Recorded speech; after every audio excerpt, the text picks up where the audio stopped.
오늘 사연은 박복래 씨의 사연입니다. 사연 시작 전 좋아요와 구독 눌러주시면 사연의 재미가 2배가 됩니다. 오늘의 사연 시작하겠습니다. 칼바람이 매섭게 창문을 두드리던 11월의 어느 늦은 오후, 낡고 허름한 탐정.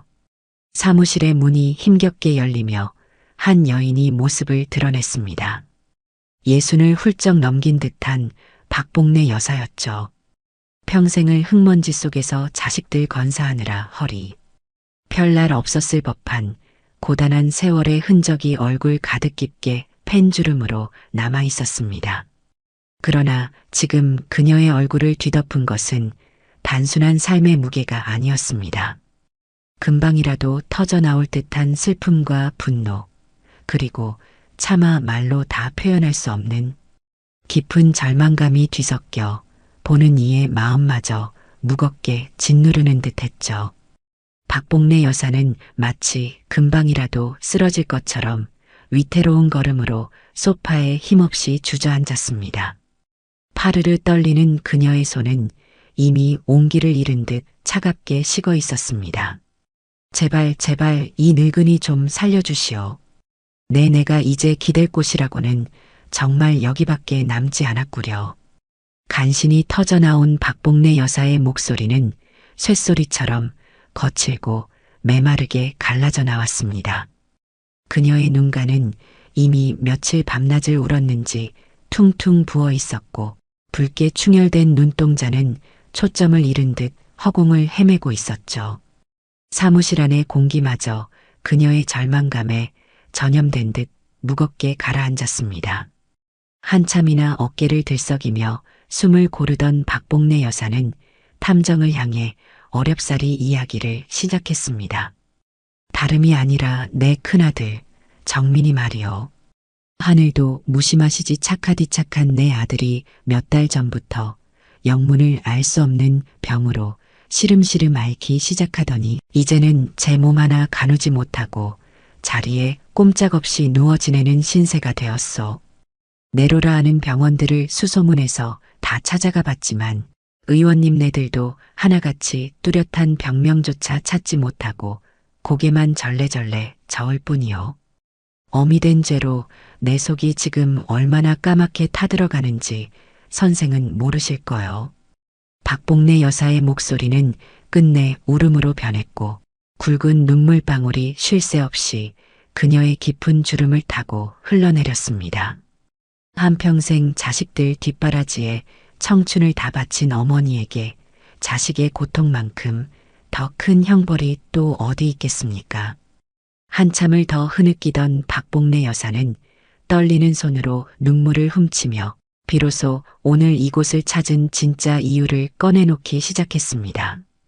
그리고 그 이유는 병마에 쓰러진 아들에 대한 안타까움을 넘어선 훨씬 더 어둡고 충격적인 의혹을 담고 있었죠. 그런데 말이오, 내 아들 정민이 옆을 지키는 며느리 윤희수. 그 아이의 행동거지가 아무리 생각하고 또 생각해봐도 도무지 이해가 가지 않소? 지아비가 저렇게 죽을 지경인데도 간병은 건성건성하는 신용만 할 뿐이고 밤만 되면 어디를 그리 싸돌아다니는지 그것도 아주 곱게 치장을 하고 나서는 일이 하루 이틀이 아니요. 처음에는 젊은 사람이 오죽 답답하면 그럴까 싶기도 했지만 아무리 그래도 그렇지. 사람의 도리가 있는 법인데 그 아이는 그런 것을 전혀 모르는 것 같더이다. 박복래 여사의 목소리에는 며느리 윤희수를 향한 깊은 불신과 원망이 역력하게 배어 있었습니다. 그녀의 눈빛은 어느새 슬픔을 넘어 날카로운 의심으로 번뜩이기 시작했죠. 단순한 서운함을 넘어선 무언가 더 구체적이고 끔찍한 정황을 포착한 듯한 예리함이었습니다. 그리고 이상한 일이 그것뿐만이 아니요. 언젠가부터 정민이 병실에는 누가 보냈는지도 모를 꽃다발이며 과일 바구니, 값비싼 건강식품 같은 것들이 심심찮게 배달되기 시작했소. 정민이 녀석은 순진하게도 희수가 자기를 위해 준비한 줄 알고 고마워하지만 나는 똑똑히 봤소. 희수 그 아이 표정이 선물을 받고 기뻐하거나 놀라는 게 아니라 마치 누군가에게 들키지 말아야 할 비밀이라도 들킨 사람처럼 당황하고 불안해하는 것을 말이요. 마치 뒤가 구린 사람이 제발 저리는 것처럼 말이요. 박복래 여사의 이야기는 점점 더 구체적이고 충격적인 내용으로 이어졌습니다. 그녀는 마치 오랫동안 가슴속에 쌓아두었던 의심의 보따리를 한꺼번에 풀어놓는 사람처럼 격앙된 목소리로 말을 쏟아냈죠. 결정적으로 며칠 전이었소. 내가 정말 사람으로서 해서는 안 될 짓인 줄 알면서도 하도 속이 답답하고 의심스러워서 희수 그 아이 핸드폰을 몰래 훔쳐보고 말았소. 그런데 그 안에 자기야라고 저장된 이름으로 차마 입에 담기도 부끄러운 메시지들이 하루에도 몇 번씩 오고 간 것을 내 눈으로 똑똑히 확인했소이다. 오늘 밤에도 몰래 빠져나갈 수 있지? 우리 조금만 더 고생하면 돼. 이제 곧 모든 게 계획대로 될 테니까 그 인간만 없어지면 이 모든 게 다 우리 차지가 되는 거야. 이런 끔찍한 말들이 버젓이 적혀 있었단 말이오. 박복래 여사는 더 이상 말을 잇지 못하고 격렬하게 몸을 떨며 오열했습니다. 그녀의 가슴 속에서는 이미 며느리 윤희수를 향한 의심이 걷잡을 수 없는 확신으로 변해가고 있었던 것이죠. 한평생 자식들을 위해 헌신해온 어머니의 순수한 마음에 배신이라는 시커먼 독이 퍼져나가고 있었습니다. 만약 내 짐작이 틀리지 않았다면, 만약 희수가 정말로 다른 속셈을 품고 내 아들 정민이를 저 지경으로 만든 것이라면, 그리고 만약 그 메시지를 주고받은 자기야라는 작자가 내가 어렴풋이 짐작하는 바로 그 사람이라면 아니요. 설마 그럴 리가 있겠소.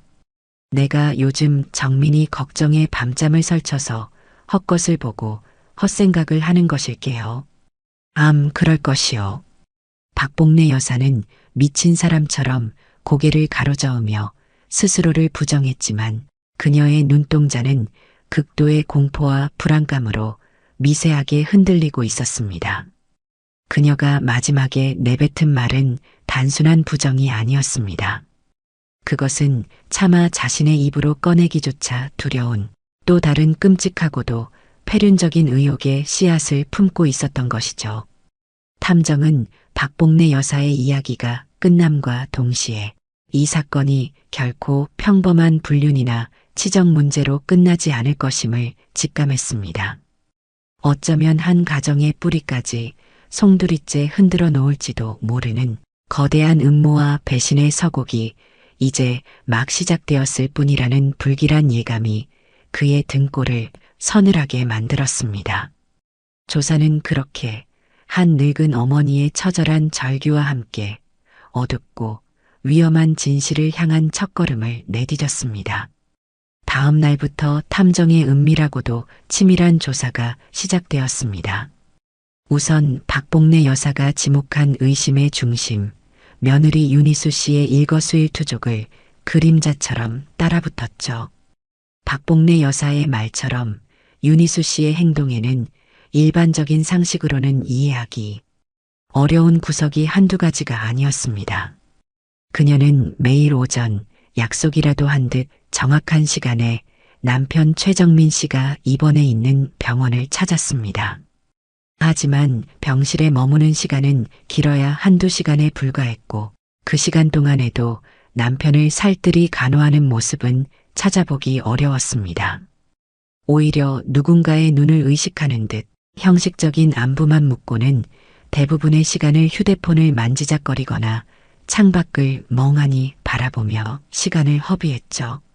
그녀의 얼굴에서는 남편의 병세를 걱정하는 아내의 진심 어린 표정 대신 지루함과 초조함, 그리고 어딘지 모를 비밀스러운 기대감 같은 복잡한 감정들이 스쳐 지나가곤 했습니다.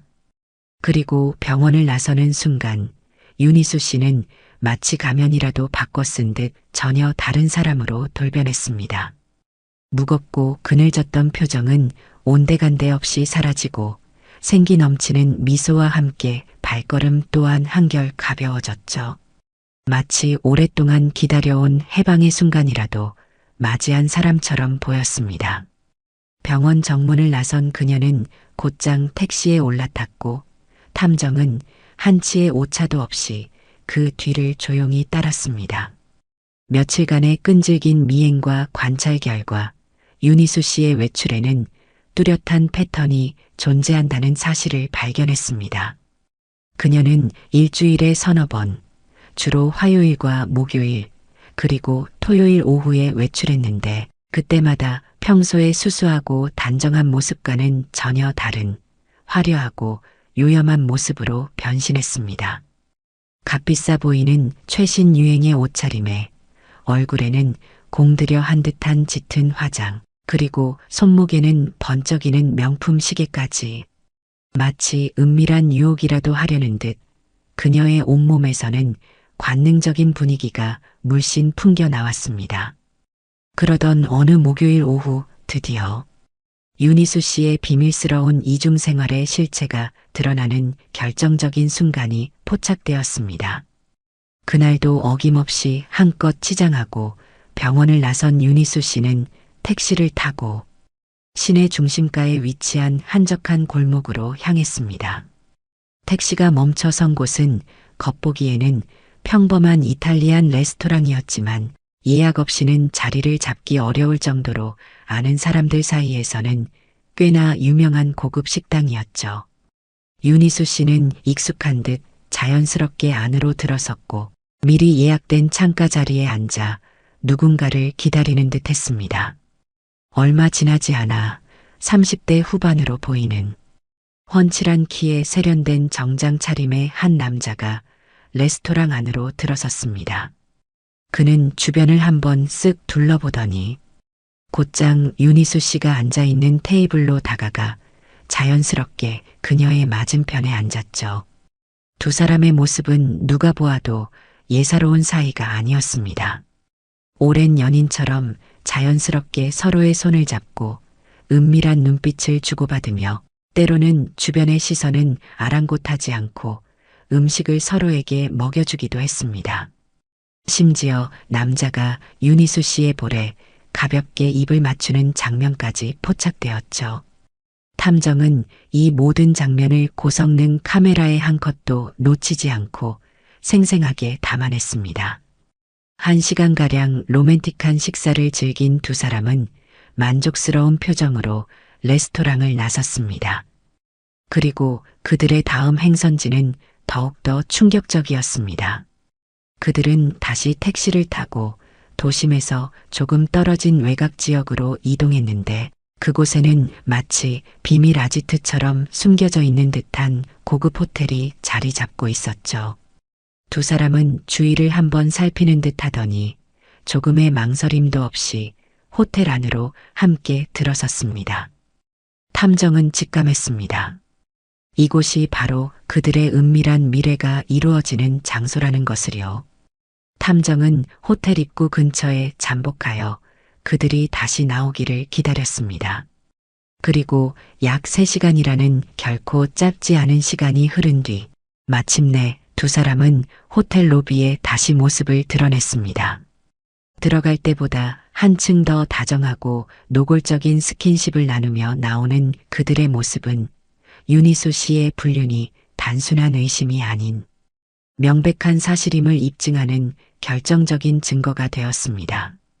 이미 해는 서산으로 기울어 짙은 어둠이 깔리기 시작한 시간이었지만 그들의 얼굴에는 은밀한 만남에서 오는 만족감과 흥분이 채 가시지 않은 듯 보였습니다. 탐정은 이 모든 과정을 빈틈없이 영상과 사진으로 기록했고 윤희수 씨의 추악한 이중 생활의 증거는 그렇게 차곡차곡 쌓여가고 있었습니다. 며칠 후 탐정은 수집된 증거들을 정리하여 박복래 여사에게 연락을 취했습니다. 사무실로 다시 찾아온 박복래 여사의 얼굴에는 그동안의 마음고생이 고스란히 드러나 있었죠. 잠도 제대로 자지 못한 듯 눈 밑에는 검은 그림자가 짙게 드리워져 있었고 핏기 없이 창백한 얼굴은 금방이라도 쓰러질 것처럼 위태로워 보였습니다. 탐정 양반 뭔가 좀 알아낸 것이 있소이까? 내 심장이 지금 얼마나 떨리는지. 박복래 여사는 초조한 기색을 감추지 못하고 마른 침을 삼켰습니다. 탐정은 아무 말 없이 책상 위에 놓인 노트북 화면을 박복래 여사 쪽으로 천천히 돌렸습니다.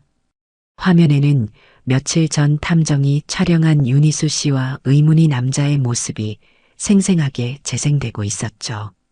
고급 레스토랑에서 다정하게 식사를 즐기는 장면, 서로의 손을 꼭 잡고 은밀한 미소를 주고받는 장면, 그리고 마침내 호텔 로비로 함께 들어서는 결정적인 장면까지. 박복래 여사는 화면 속에서 펼쳐지는 광경을 마치 자신의 눈으로 직접 목격하고 있는 것처럼 숨조차 제대로 쉬지 못하고 뚫어지게 바라보았습니다. 그녀의 얼굴은 이미 싸늘한 분노와 처절한 배신감으로 백지장처럼 하얗게 질려 있었고 가늘게 떨리는 손은 그녀의 주체할 수 없는 감정의 동요를 고스란히 보여주고 있었죠. 영상이 끝나고 화면에는 두 사람이 호텔에서 나오는 사진들이 차례대로 나타났습니다. 이 이천하의 몹쓸 것들. 감히 내 아들 정민이를 병상에 버려두고 저런 파렴치한 짓거리를. 그런데 저 사내놈은 대체 누구란 말이오? 박복래 여사가 간신히 분노를 억누르며 쉰 목소리로 물었습니다. 탐정은 다음 사진으로 넘기려던 손을 잠시 멈추고 박복래 여사의 얼굴을 안타까운 눈빛으로 바라보았습니다. 그리고 바로 그 순간 다음 사진을 채보기도 전에 박복래 여사의 입에서 믿을 수 없는 절규와도 같은 외마디 비명이 터져 나왔습니다. 안 돼. 저 아이는 정환아. 내 아들 정환이가 어째서 희수. 저 아이와 이럴 수가 없어. 박복래 여사는 화면 속 윤희수와 함께 호텔에서 나오는 남자의 얼굴을 정확히 가리키며 오열하기 시작했습니다. 그렇습니다. 윤희수 씨의 불륜 상대는 다름 아닌 박복래 여사의 둘째 아들이자 현재 병상에 누워있는 최정민 씨의 하나뿐인 친동생인 의사 최정환 씨였던 것입니다. 사무실 안의 공기는 순식간에 얼음장처럼 차갑게 얼어붙었고 탐정조차 이 상상조차 할 수 없었던 충격적인 반전에 할 말을 잃고 말았습니다. 수많은 배신과 음모가 뒤얽힌 사건들을 다뤄왔지만 이처럼 잔인하고도 폐륜적인 가족 간의 배신은 그 역시 처음 겪는 일이었습니다. 박복래 여사의 처절한 울음소리만이 적막하고 무거운 사무실 공간을 가득 채우고 있었습니다. 이제 사건은 단순한 불륜을 넘어 그보다 훨씬 더 깊고 어두운 인간의 상상력을 초월하는 끔찍한 음모의 소용돌이 속으로 걷잡을 수 없이 빠져들기 시작한 것이었습니다.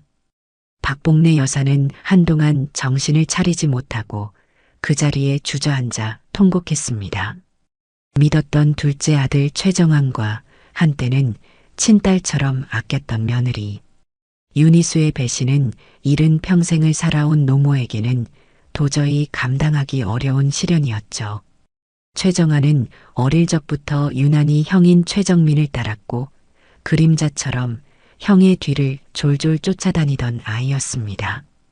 감기라도 걸려 형이 기침이라도 할라치면 밤새도록 형의 머리맡을 지키며 물수건을 갈아주던 그렇게나 우애가 깊었던 형제였습니다. 의사가 되겠다고 결심한 것도 어릴 때부터 잔병치레가 잦았던 형을 자기 손으로 직접 돌보고 지켜주고 싶다는 순수한 마음 때문이었노라고 박복래 여사는 입버릇처럼 말하곤 했었죠. 그런 아들이, 그런 동생이 어떻게 병든 형을 버려두고 형수와 그런 파렴치하고도 부정한 관계를 맺을 수 있었을까요? 박복래 여사는 아무리 생각하고 또 생각해봐도 도저히 현실을 받아들일 수가 없었습니다. 어머님, 괜찮으십니까? 우선 물이라도 한 잔 드시고 진정하십시오. 탐정이 안타까운 마음에 조심스럽게 물을 건넸지만 박복래 여사는 물잔을 받아들 기력조차 없어 보였습니다. 그녀는 떨리는 손으로 자신의 낡은 핸드폰을 꺼내 사진첩을 열었습니다. 그리고 그 속에서 빛바랜 사진 한 장을 찾아내어 탐정에게 보여주었죠.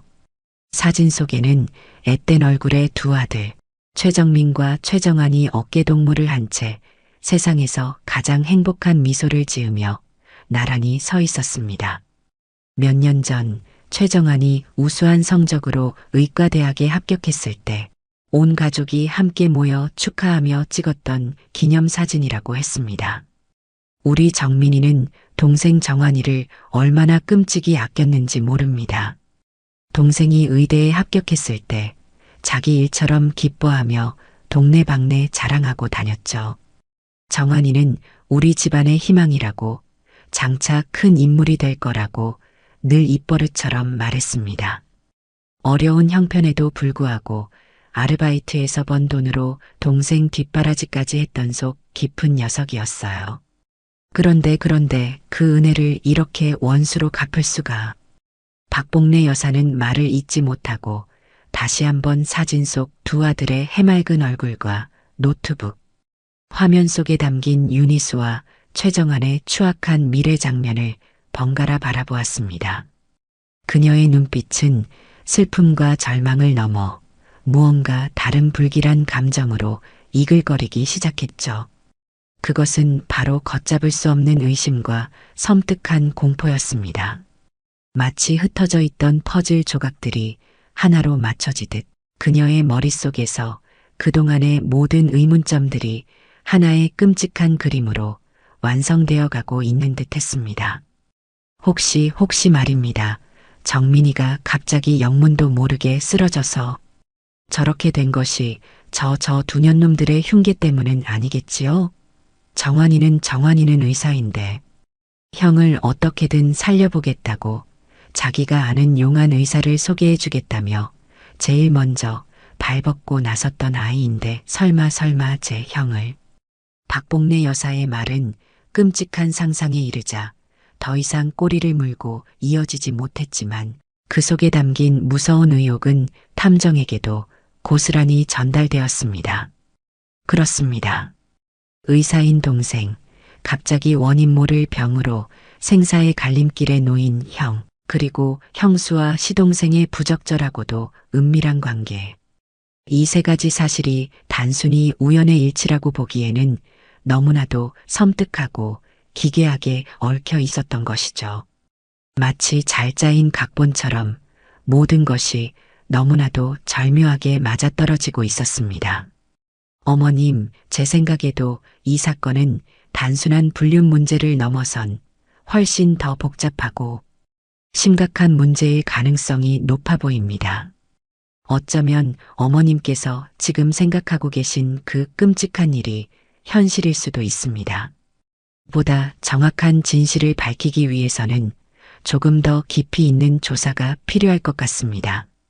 탐정의 신중하면서도 단호한 말에 박복래 여사는 이미 모든 것을 체념한 듯 힘없이 고개를 끄덕였습니다.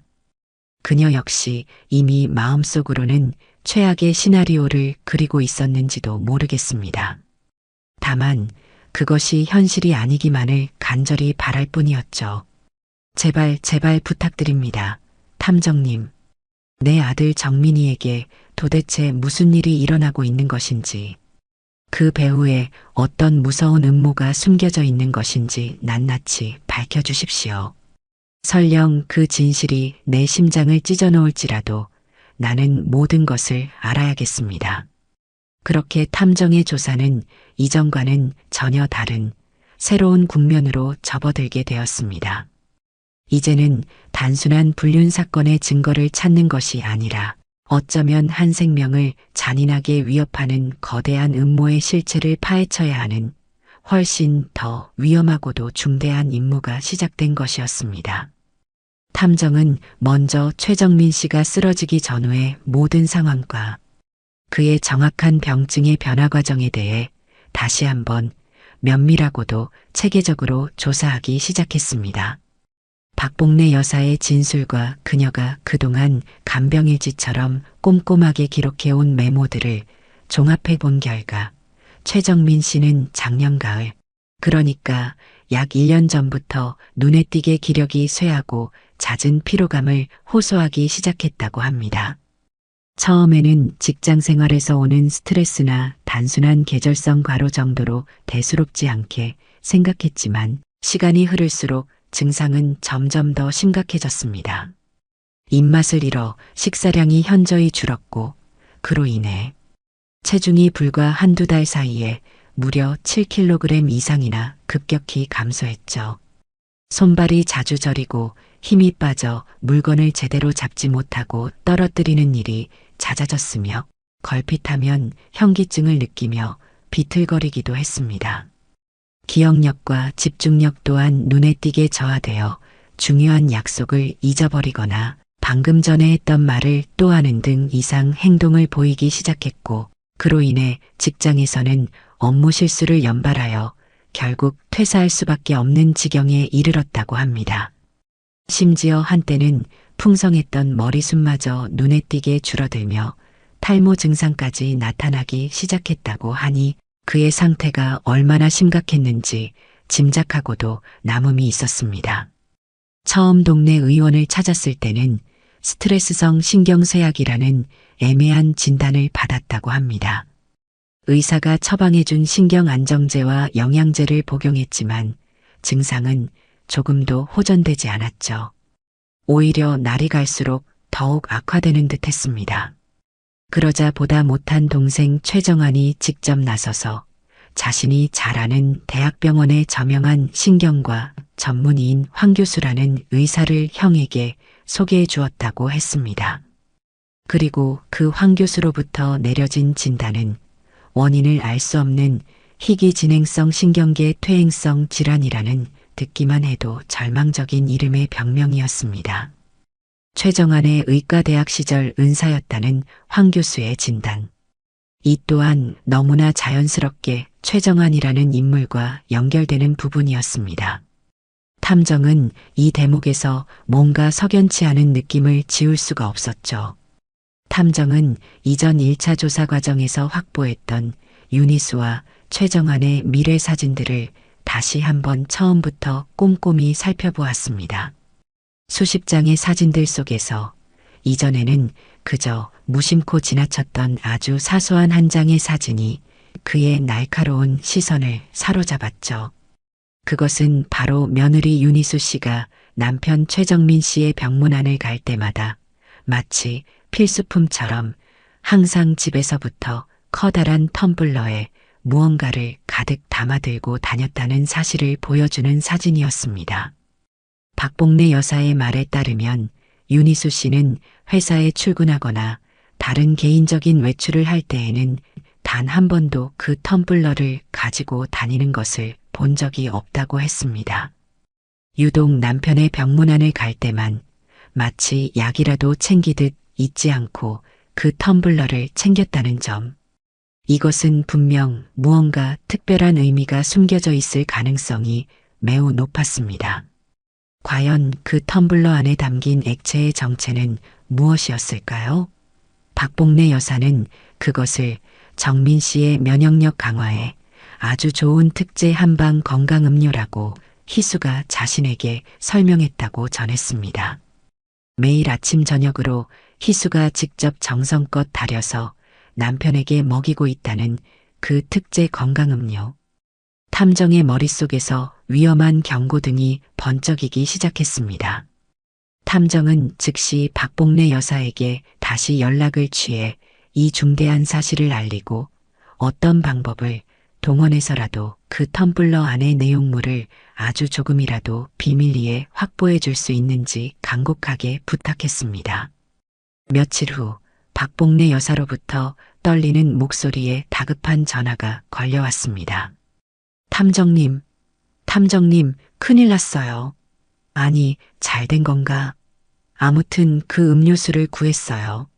오늘 희수, 그 아이가 갑자기 친정에 급한 볼일이 생겼다면서 아침 일찍 텀블러만 정민이 병실 침대 옆 탁자 위에 올려놓고는 허둥지둥 나가버렸지 뭐예요.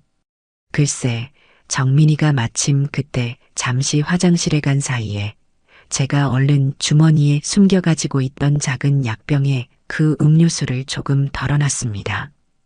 이 정도면 괜찮을까요? 1시간 뒤 박복래 여사는 마치 귀한 보물이라도 다루듯 작은 약병에 담긴 짙은 갈색의 액체를 들고 약속 장소인 사무실을 찾아왔습니다.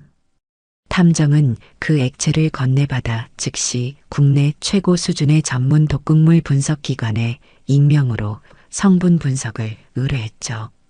정확한 분석 결과가 나오기까지는 최소 일주일 정도의 시간이 소요될 예정이었습니다.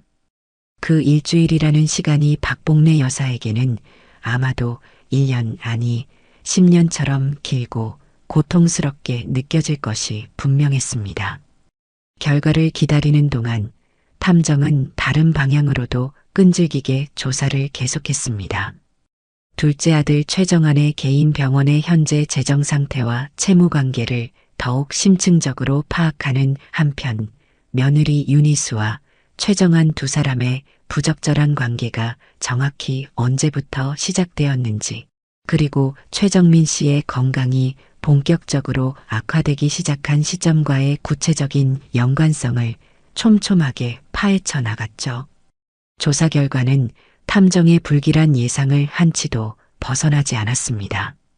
최정안의 개인 병원은 약 2년 전 주변의 만류에도 불구하고 무리하게 확장 공사를 감행한 이후부터 심각한 경영난에 시달리고 있었으며 사채를 포함한 상당한 액수의 부채를 감당하지 못해 거의 파산 직전에 몰려 있다는 충격적인 사실이 드러났습니다. 또한 더욱 놀랍게도 최정민 씨는 자신의 건강이 급격히 나빠지기 시작하기 직전인 약 1년 전 여러 보험사의 고액 생명보험에 집중적으로 가입했으며 그 모든 보험 계약의 유일한 수익자가 바로 아내인 윤희수 씨 앞으로 지정되어 있다는 사실도 어렵지 않게 밝혀낼 수 있었습니다. 이 모든 정황 증거들은 마치 잘 짜인 각본의 마지막 퍼즐 조각처럼 하나의 끔찍하고도 추악한 그림을 서서히 완성해 가고 있었습니다.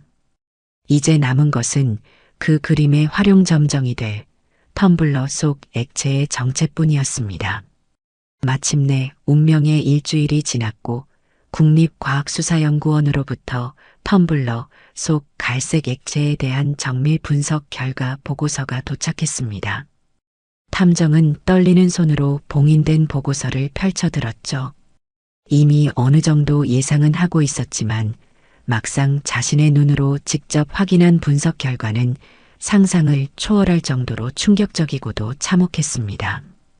보고서의 마지막 페이지에는 다음과 같은 내용이 명확하고도 냉정하게 기록되어 있었습니다. 제출된 샘플에서 다량의 비소 ARSENIC 화합물 성분 검출. 해당 샘플의 농도로 보아 일회 섭취 시에는 즉각적인 치명상을 유발하지 않을 수 있으나 장기간에 걸쳐 지속적으로 미량씩 체내에 축적될 경우 만성 비소 중독 증상을 유발하며 이는 심각한 신경계 손상, 다발성 장기 부전, 그리고 최종적으로는 사망에 이르게 할 수 있는 맹독성 물질임. 비소. 그것은 아주 오래전부터 동서고금을 막론하고 암살과 독살에 빈번하게 사용되어 온 이름만 들어도 소름이 돋는 치명적인 독극물이었습니다. 탐정은 온몸의 피가 차갑게 식는 듯한 전율을 느끼며 즉시 박복래 여사에게 전화를 걸어 이 끔찍하고도 명백한 증거에 대해 알렸습니다. 전화기 너머로 박복래 여사의 숨막히는 정적이 한동안 이어졌고 곧이어 세상을 다 잃은 듯한 처절한 절규와도 같은 통곡 소리가 탐정의 귀를 때렸습니다. 내 며느리가 그리고 내 아들놈이 감히 내 아들 정민이를 어떻게 인간의 탈을 쓰고 이런 짓을. 이 악마만도 못한 것들. 어머님, 지금은 슬퍼하고만 계실 때가 아닙니다. 당장 경찰에 이 모든 사실을 신고하셔야 합니다. 그리고 정민 씨를 지금 즉시 다른 종합병원으로 옮겨서 긴급 해독 치료를 받도록 조치하셔야 합니다. 단 1분 1초가 급한 상황입니다. 박복래 여사가 정신을 겨우 수습하여 떨리는 손으로 경찰에 신고하고 주변의 도움을 받아 아들 최정민 씨를 급히 대학병원 응급실로 옮기는 동안 탐정은 지금까지 수집하고 정리한 모든 증거 자료들을 하나도 빠짐없이 완벽하게 취합하여 경찰에 제출할 만반의 준비를 마쳤습니다. 최정환과 윤희수의 불륜 현장을 생생하게 담은 수십 장의 사진과 동영상 파일, 최정환의 개인 병원 재정 파탄 상태를 입증하는 각종 서류들, 최정민 씨의 이름으로 가입된 거액의 생명보험 계약서 사본들, 그리고 무엇보다도 결정적인 증거물인 비소 성분이 검출된 텀블러 음료의 국과수 정밀 분석 보고서까지. 이 모든 증거들은 단 하나의 명백하고도 추악한 진실을 가리키고 있었습니다.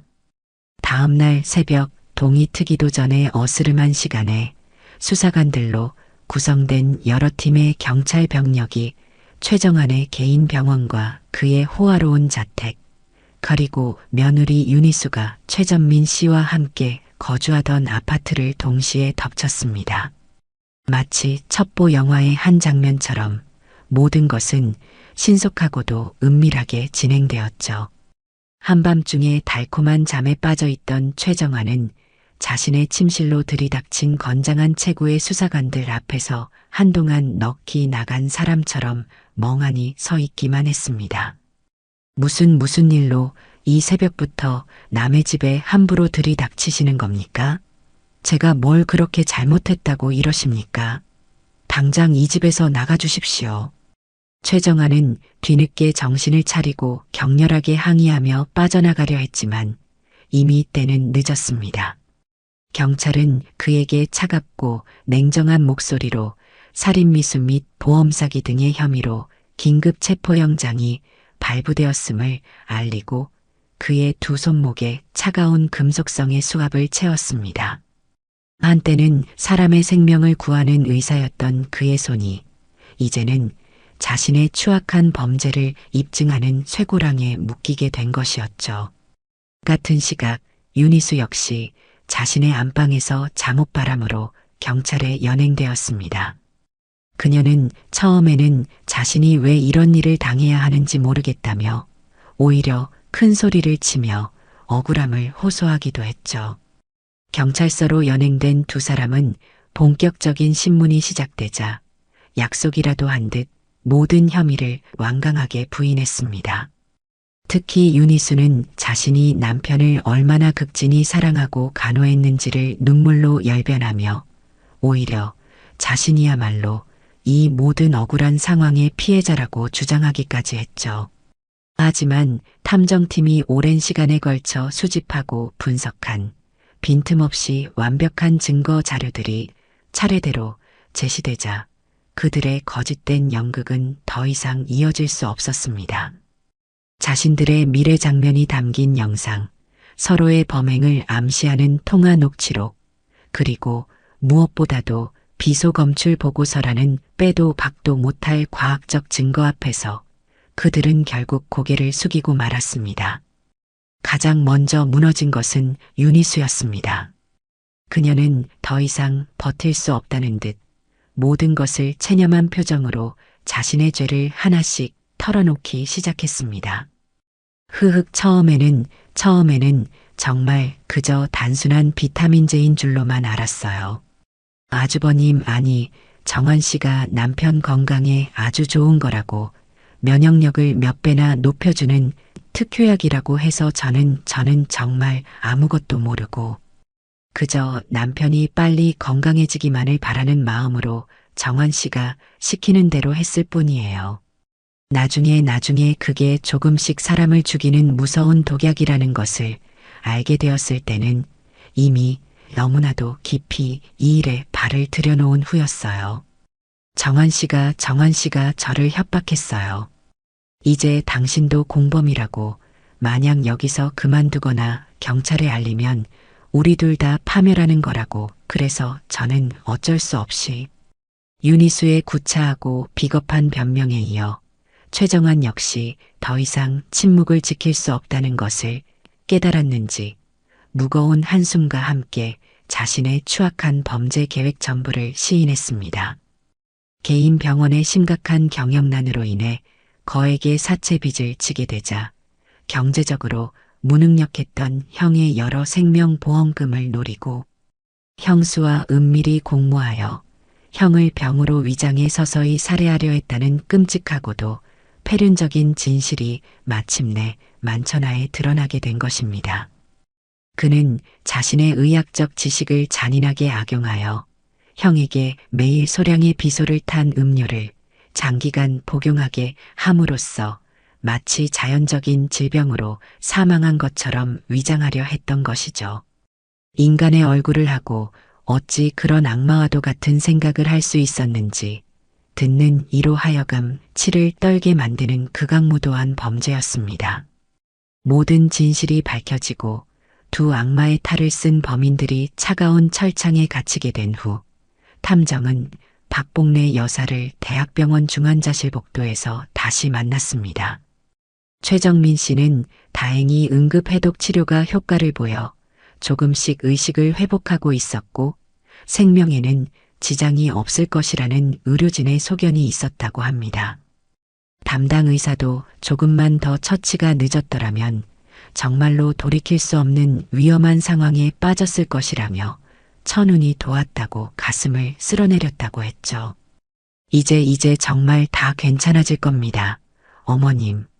정민 씨는 반드시 예전처럼 건강한 모습으로 다시 일어설 수 있을 거고요. 그리고 그 두 사람은 자신들이 저지른 천인공노할 죄에 대한 무거운 대가를 반드시 그리고 아주 혹독하게 치르게 될 겁니다. 탐정의 위로에 박복래 여사는 아무 말 없이 그저 눈물만 하염없이 흘렸습니다. 창밖으로는 어느새 지긋지긋했던 밤의 장막이 걷히고 새벽에 맑고 깨끗한 햇살이 어두운 병원 복도 안으로 부드럽게 스며들고 있었습니다. 가장 길고 어두웠던 밤이 지나고 새로운 희망의 아침이 밝아오고 있었던 것이죠. 이 사건은 가장 믿었던 가족으로부터 받은 씻을 수 없는 배신이 한 개인과 그 가족 전체에게 얼마나 깊고 참혹한 상처를 남기는지, 그리고 끝없는 탐욕과 이기심 앞에서 인간이 얼마나 잔인하고도 추악한 존재로 변질될 수 있는지를 여실히 보여준 하나의 거대한 비극이었습니다. 하지만 동시에 그 어떤 절망적인 상황 속에서도 포기하지 않고 진실을 향한 한 가닥 희망의 끈을 놓지 않았던 한 늙은 어머니의 강인한 모정과 용기가 결국에는 모든 어둠을 물리치고 소중한 것을 지켜낼 수 있다는 값진 교훈을 우리에게 남기기도 했습니다. 때로는 사람에게 받은 깊은 상처는 결국 또 다른 사람의 따뜻한 도움과 진실된 사랑으로 치유될 수 있다는 평범하지만 소중한 진리를 우리는 이 길고도 험난했던 사건의 마지막 페이지를 통해 다시 한번 가슴 깊이 깨닫게 되는 것입니다.